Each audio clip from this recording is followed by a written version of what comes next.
When it comes to our salvation from sin's penalty, not only did Jesus need to die and be raised from the dead, we need to believe he died for us and that he was raised from the dead. The word believe means to act on the evidence.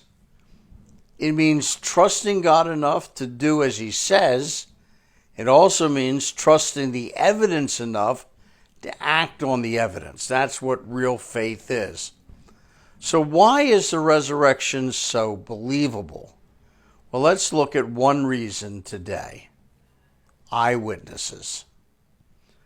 1 Corinthians 15, 3-7, for I received, I passed on to you as of first importance, that Christ died for our sins according to the Scriptures, that he was buried, that he was raised on the third day according to the Scriptures, that he appeared to Cephas and then to the 12, and after that he appeared to more than 500 of the brothers and sisters at the same time, most of them who are still living, though some have fallen asleep.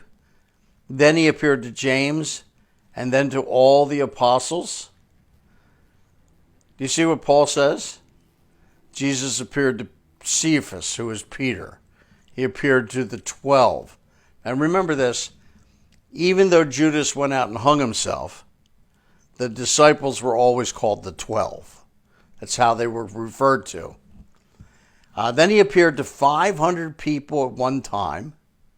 Now you might say, Peter and the 12 had an hallucination. Okay, I'll give you that. But how can you say 500 people had the same hallucination at the same time? And you can't say 500 people, all made up the thing. We're going to all say the same thing. No, they didn't do that. And then he said that he knew 30 years had passed since the resurrection of Jesus, but he knew that some of them had died, but many were still alive. And he said to the people, listen, you can go talk to those people, those 500, and they will tell you their experience of seeing the resurrected Christ. So go and talk to them. And then he appeared to James, Jesus' half-brother, and then to all the disciples, including Thomas. Now, in a court of law, an eyewitness to a crime is what the court wants. It can eliminate convicting someone on circumstantial evidence.